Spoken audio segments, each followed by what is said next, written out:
Alhamdulillahirabbil alamin wa bihi nasta'in. Ala umuri dunya waddin wassalatu wassalamu ala asrofil anbiya'i wal mursalin wa ala alihi washabbihi ajma'in. Amma ba'du. Rabbi shrah li sadri wa yassir li amri wa hlul min lisani yafqahu qawli. Jamaah salat zuhur yang dirahmati Allah Subhanahu wa taala. Pertama-tama marilah kita panjatkan puji dan syukur kepada Allah Subhanahu wa taala yang mana sampai siang hari ini kita masih saja diberikan taufik dan juga hidayah, tujuran rahmat, tujuran berkah dan juga tujuran nikmat, yaitu nikmat iman dan Islam, nikmat panjang umur, nikmat rezeki yang tidak kalah penting yaitu nikmat sehat walafiat, sehingga kita dapat melaksanakan salah satu kewajiban kita yaitu salat zuhur berjamaah. Mudah-mudahan salat zuhur kita diterima Allah Subhanahu wa taala. Amin. Amin ya rabbal alamin. Seperti biasa setelah salat zuhur saya ingin membacakan beberapa buah hadis. Kali ini dengan judul tentang dosa. Allah mengampuni dosa orang yang memaafkan orang yang sedang kesulitan. Bismillahirrahmanirrahim. Tersebutlah bahwa ada seseorang laki yang gemar memberi pinjaman kepada orang banyak, dan ia selalu berpesan kepada pesuruhnya, apabila engkau mendatangi atau menagih orang yang sedang dalam kesulitan, maka maafkanlah utangnya. Mudah-mudahan Allah memaafkan kita pula. Akhirnya ketika ia menghadap Allah wafat, Allah memaafkan dosa-dosanya. Riwayat Sahihkan melalui Abu Hurairah radhiyallahu anhu. Penjelasannya, sebagai seorang muslim kita diperintahkan untuk saling tolong menolong. Kalau ada saudara kita atau teman kita yang meminta bantuan, maka bantulah.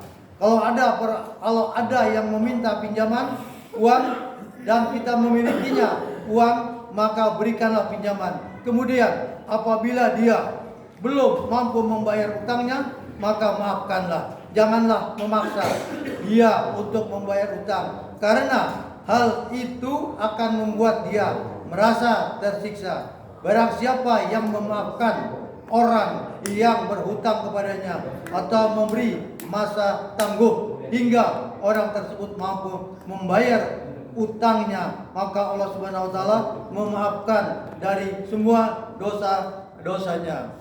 Satu hadis lagi.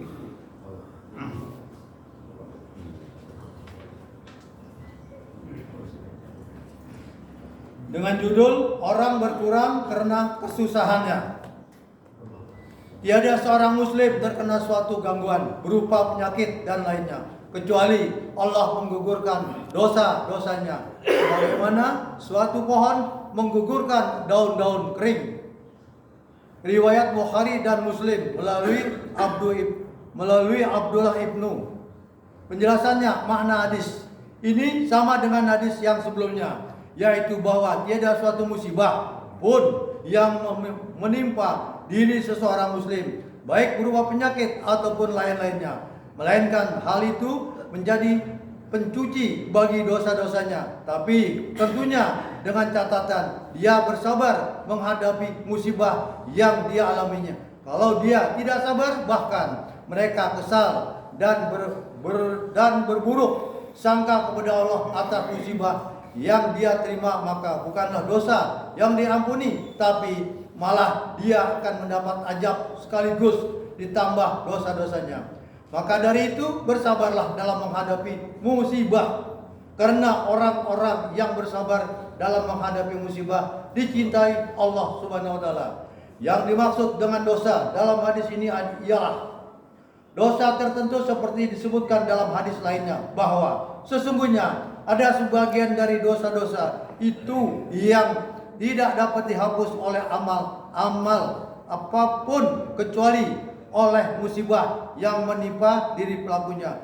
Kalau dosa yang bersangkutan paut dengan manusia tidak bisa terhapus dengan musibah, terkecuali dia menyelesaikannya terlebih dahulu dengan meminta maaf kepada orang yang bersangkutan. Demikian yang dapat saya sampaikan. Mudah-mudahan ada manfaatnya. Kurang lebih saya mohon maaf. Bila itu hidayah. Assalamualaikum warahmatullahi wabarakatuh.